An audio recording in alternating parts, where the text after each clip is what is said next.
It feels like drummers everywhere have suddenly become public enemy number one.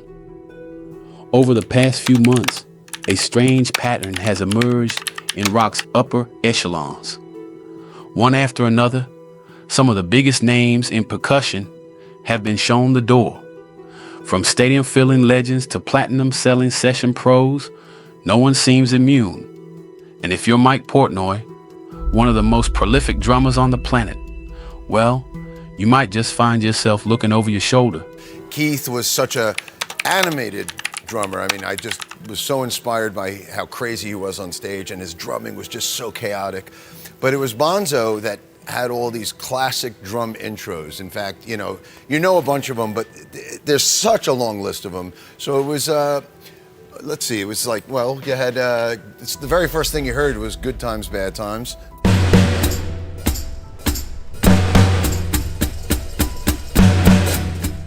Cowbells down here.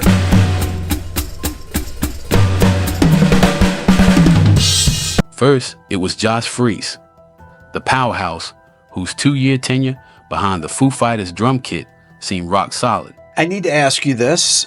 You're now the new drummer of the Foo Fighters. What does that feel like? Well, it continues to be bittersweet in the way that, part of me wants to say, like, I wish I wasn't there at all. Right. You know what I mean? I wish there wasn't a reason for me to be the drummer in the Foo Fighters. I was friendly acquaintances with Taylor for like 25 years. And then in the last 5-6 years, we became a lot closer. And which makes the whole thing even more odd, you know? Some of the guys in the band I've known for a long, long time. I've known Chris Shiflett and Rami for 30 years, well before they were in the band. And I met Dave before he was Nirvana. I met Dave at a concert at Cal State Long Beach in like 1990. Freese, already one of the busiest sidemen in rock, had helped keep the band's engine running smoothly until it didn't. Then came news that Zak Starkey, who inherited Ringo Starr's throne as the Who's timekeeper, was out after a high-profile Royal Albert Hall snafu. Got him! Got him! John Bonham, who seemed destined to carry his father's legacy with Sammy Hagar's band, was next. Okay, so if it wouldn't have been for your father, do you think you would have been a drummer? I say if it wasn't for my father, I wouldn't be here. Well, I mean, oh, wait a minute. Okay, let me rephrase that, ladies and gentlemen, there. But no, for your father wouldn't have been a drummer, do you think you would have became a drummer? Sadly for me, if he hadn't have passed, I don't know if I would have continued drumming. Interesting. Because I was a very successful motocross junior rider and sponsored and raced dirt bikes and was very, very good at that. And so until my dad passed, and it was about 2 years after my father passed, I said, you know what?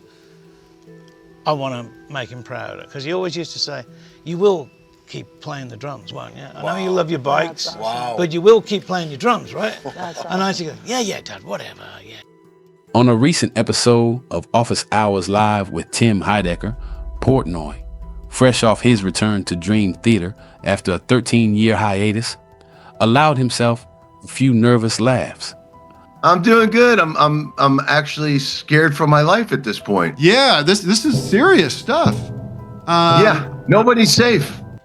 Mike Portnoy from a band that I know you love, Nick, Dream Theater. Oh my. Okay, so let's top line this here. We've got Zak Starkey being fired, then rehired, then fired again.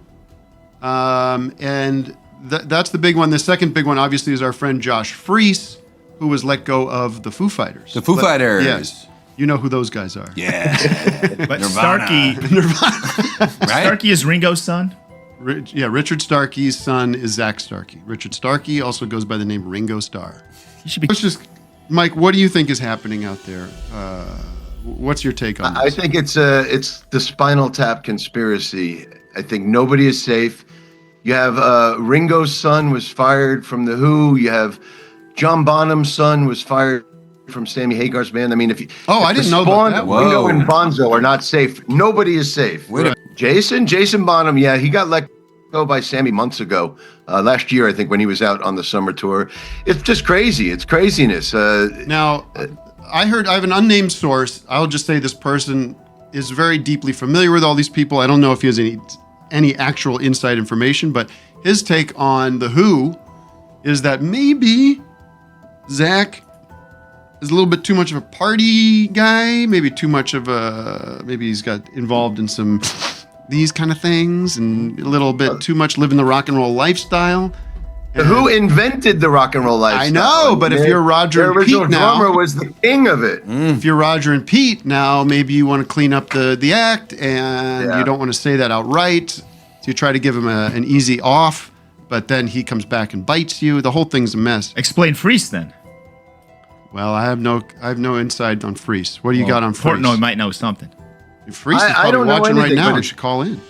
I mean, frankly, it's shocking. I thought Josh was perfect, like I wrote on that thread. So yeah, it's scary. It's Some scary. people say maybe Taylor Hawkins' son is in line. He's gonna. But even famous drummers' sons are not safe, like I just pointed out. So I think these drummer sons need to quit being drummers, sons, right? Yeah. No more drummer sons. Maybe they don't want the sons. They want the real deal. This is Nepo babies. But the real deals are all dead. That's the problem. They got to get a fresh drummer from the streets. I don't know if you saw the clips. That the whole thing with Zak Starkey started. They did a show last month at the Royal Albert Hall, and Roger came in. Yeah. They were doing "The Song Is Over," and Roger came into the second verse early. Yeah. And stopped the band, turned around and blamed it on his mix, that the drums were powering out his mix. Now, mind you, Zak Starkey is on an electronic kit. Right. They already downgraded it off of an acoustic kit. Have him playing an electronic kit, which is fully controllable in terms of volume through the sound guy. So if anything, he should have fired the monitor guy. He's playing a drum. He's playing like he's playing those with the pads, like the Octopad kind of situation. Exactly. All right. He could just. All right, I'm done. You guys should have been literally just turn him down in your mix. Can't you just be replaced by a drum machine? You should be scared about that. Yeah. There's no guitar machine. AI dudes. Portnoy may be one of modern rock's most technically proficient drummers. He's played in at least 15 different bands over the years. But even he can't escape the jitters when his peers are dropping like flies.